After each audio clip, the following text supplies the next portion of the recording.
Territoire d'info, Public Sénat, Sud Radio. Voilà, et l'invité politique ce matin de Public Sénat, de Sud Radio avec la presse quotidienne régionale. Bonjour, c'est Richard Ferrand. Bonjour. Merci d'être avec nous. Vous êtes député PS du Finistère et vous êtes le secrétaire général du mouvement En Marche d'Emmanuel Macron. Est-ce que selon vous, François Fillon peut convaincre les Français? Il a fait une tribune, une lettre aux Français dans Ouest France aujourd'hui. Est-ce que vous l'avez lu? Est-ce qu'il peut convaincre les Français à ce stade de la campagne? Vous savez, dans cette affaire, les Français jugeront les faits pour lesquels M. Fillon s'excuse. Et les juges diront... C'est légal, mais pas moral, hein, en gros, Attendez, les juges diront le droit.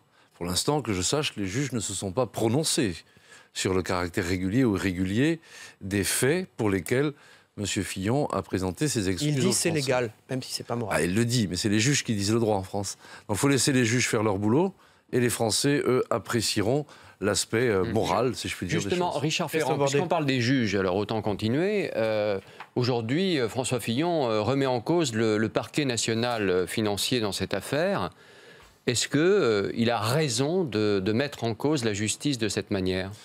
Vous savez, quand on est candidat à la présidence de la République, on doit normalement se préparer à être le garant de l'indépendance de la magistrature. Alors, commencer par lui taper dessus parce qu'elle mène une enquête au sujet de laquelle M. Fillon a dit qu'il souhaitait lui-même qu'elle avance le plus vite possible pour que, de son point de vue, tous les soupçons soient levés. Il y a là un paradoxe. Puis ensuite, on cogne sur les médias. Les médias, que je sache, n'ont pas inventé les faits, puisque M. Fillon s'est excusé. C'est donc qu'il donne acte aux faits qui ont été soulevés. Donc, si vous voulez... Mais vous en tirez quoi comme conclusion, alors, justement? J'en tire comme conclusion qu'il ne faut jamais s'adonner à la théorie du complot quand on est dans une difficulté. Il s'adonne à la théorie du complot, puisque, si vous voulez, ça ne renforce pas votre crédibilité. Qui profite finalement cette affaire Pénélope Fillon? Si je regarde les sondages, on en parlait tout à l'heure en préparant cette interview, 21% pour Emmanuel Macron dans le sondage IFOP fiducial qui est sorti hier soir. Devant Fillon, 18,5%, donc Macron devant. Fillon éliminé dès le premier tour. Donc ça profite bien à Emmanuel Macron, cette affaire. Oui, enfin, je crois surtout que ça ne profite pas à la démocratie. Je crois que, si vous voulez, que on sait bien le sentiment de scepticisme qu'ont beaucoup de nos concitoyens sur la probité, le sérieux de son personnel politique, comme on dit. Et il est évident que cette affaire profite, au fond, à celles et ceux qui... se targue de vertu. C'est un peu de la langue de bois que vous nous faites. Ben non, moi je vous le dis comme je le pense. Ensuite, évidemment, que des électrices et des électeurs qui ont été en colère suite à ces révélations, alors même que M. Fillon se présentait toujours sous le visage de l'austérité et de la rigueur, eh bien forcément vont se détourner de lui. Ensuite, à qui ça profite, j'en sais rien. Ce qui est certain, c'est que ça ne profite pas à la démocratie, ça ne profite pas, évidemment, à l'intéressé. Mickaël Zamès. François Fillon demande une campagne sans coup bas. Vous-même, et votre candidat, en tout cas Emmanuel Macron, est obligé de se justifier sur sa vie privée lors d'un meeting à Bobino. Est-ce qu'Emmanuel Macron sera la prochaine cible, selon vous? D'abord, il ne s'est pas tant justifié qu'amusé. Même sous un trait d'humour, mais ça veut dire quand même justification.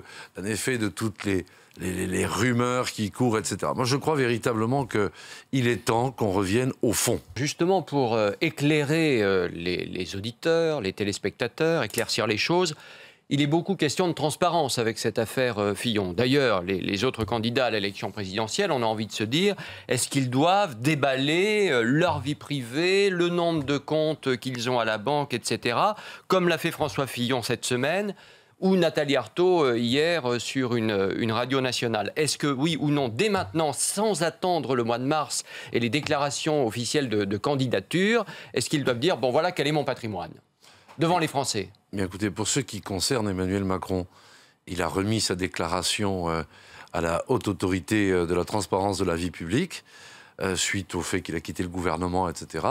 Donc, pour ce qui le concerne, lui, tout est transparent et en ligne. Alors parlons un petit peu peut-être de ce que pourrait proposer Emmanuel Macron. Il y a eu un rapport de la Cour des comptes ce matin, notamment qui fait exploser le prix de l'écotaxe, plus d'1 milliard d'euros. Par quoi vous la remplaceriez, vous, l'écotaxe? Écoutez, d'abord, je ne la remplacerai pas. Je crois qu'il faut se souvenir que l'écotaxe, qui au départ devait être... Je connais bien le sujet, étant moi-même finistérien. L'écotaxe, au départ, devait être une taxe qui portait sur le transport routier, pour ramasser de l'argent et permettre le développement de transports alternatifs. Or, ce qui s'est passé, c'est que cette taxe était répercutée sur les chargeurs, c'est-à-dire sur les producteurs. Et ce qui devait être un impôt sur le transport est devenu un impôt sur la production.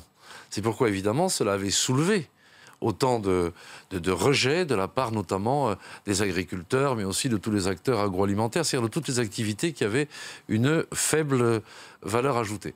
J'ai toujours milité, moi, pour qu'on installe l'écotaxe, si je puis dire, là où elle était souhaitée et nécessaire. Vous savez, par exemple, beaucoup d'élus alsaciens qui militaient favorablement. Tous les élus de la vallée du Rhône y étaient également favorables.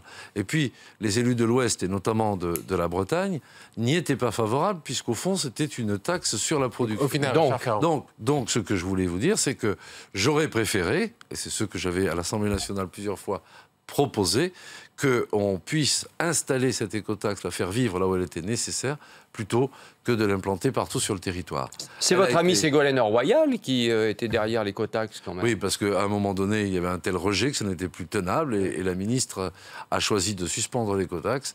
Et j'ai moi-même d'ailleurs récemment fait voter à l'Assemblée nationale la suppression des derniers textes qui portaient encore la trace de cette... Mais dites-moi quand même, parce que le rapport de la Cour des comptes, en gros, il dit quoi? Le gouvernement a surestimé les recettes, sous-estimé les dépenses, bref... Dérapage, encore un dérapage. Si demain, c'est votre candidat Macron qui est président de la République, il fait quoi pour que tout ça cesse enfin?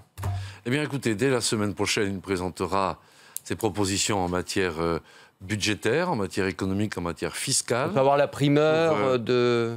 Bah non, parce que c'est lui qui va vous les présenter. En tout cas, ce qui est sûr, un point sur la trajectoire, c'est qu'on voit bien que la moyenne européenne aujourd'hui de la dépense publique, c'est un peu moins de 50% du PIB.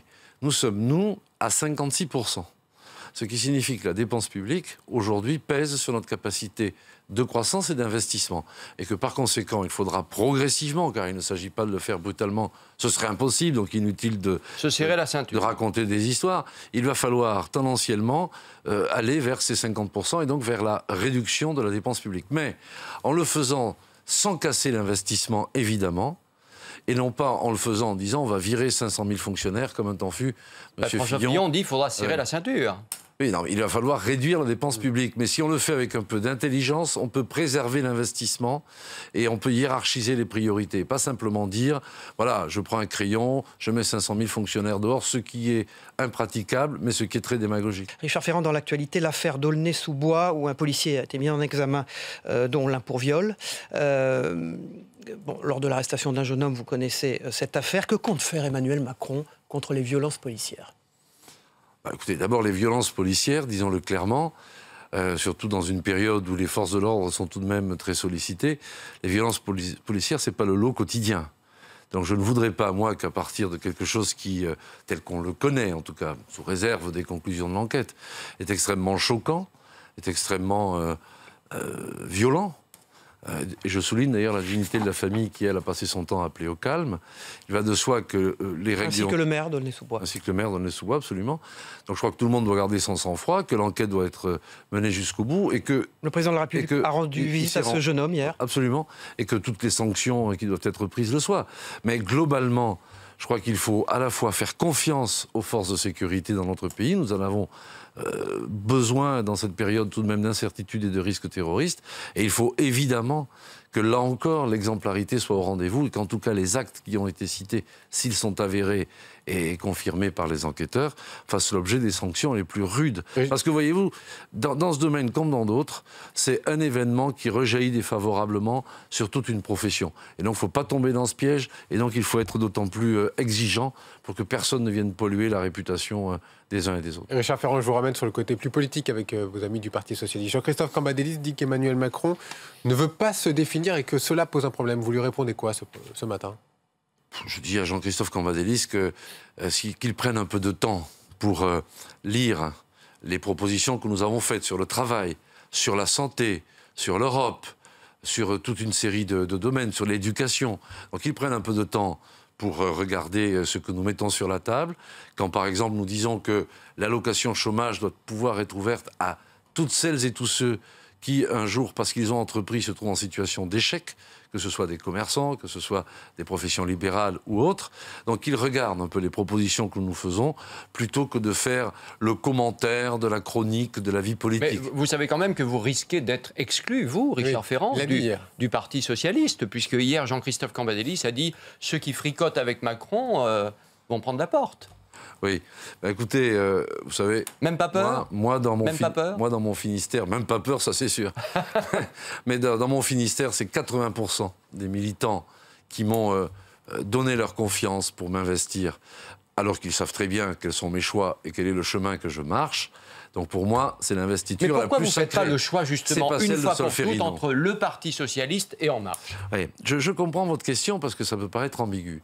Mais vous savez, il y a toute une histoire. Moi, ça fait des années et des années que je milite avec mes amis bretons, qu'ensemble on a porté nos idées, on a défendu nos projets. Et moi, je n'ai pas changé de conviction. Simplement, ce que je dis, c'est que... vous étiez proche d'Emmanuel, maintenant proche de Macron, c'est un non, me semble-t-il. Non, c'est une constance. Ce sont deux anciens de la banque. C'est pas le grand écart. C'est finalement une constance. Pas du tout. C'est absolument pas le grand écart. Mais ça, je pourrais vous l'expliquer plus longuement. Oui, enfin... Mais c'est pas ça qui vous intéresse le plus. L'ambiguïté. C'est l'ambiguïté. Mais je vais vous répondre. Moi, je suis socialiste depuis longtemps. Je suis toujours dans la même exigence et la même cohérence politique. Je trouve simplement qu'aujourd'hui, c'est le chemin du rassemblement, du dépassement des clivages et de la prise en compte des réalités concrètes qu'offre Emmanuel Macron qui est le bon chemin. Donc mes convictions n'ont pas changé, mais simplement je pense que le Parti socialiste ne fournit plus aujourd'hui de chemin clair pour porter les valeurs qui sont les miennes. Richard Ferrand, il y a peu d'élus, en gros, qui ont rejoint Emmanuel Macron après la primaire. En revanche, on entend beaucoup parler de soutien, souvent certains médiatiques, certains people. Même, est-ce que c'est pas une gêne plutôt qu'une aide pour Emmanuel Macron? Pas Pierre Berger, qui a financé de nombreuses associations, qui a un certain nombre d'artistes aussi. Est-ce que c'est pas une gêne pour Emmanuel Macron d'être rejoint par ces gens-là? Non, vous savez, nous sommes d'abord rejoints par 170 000 adhérents.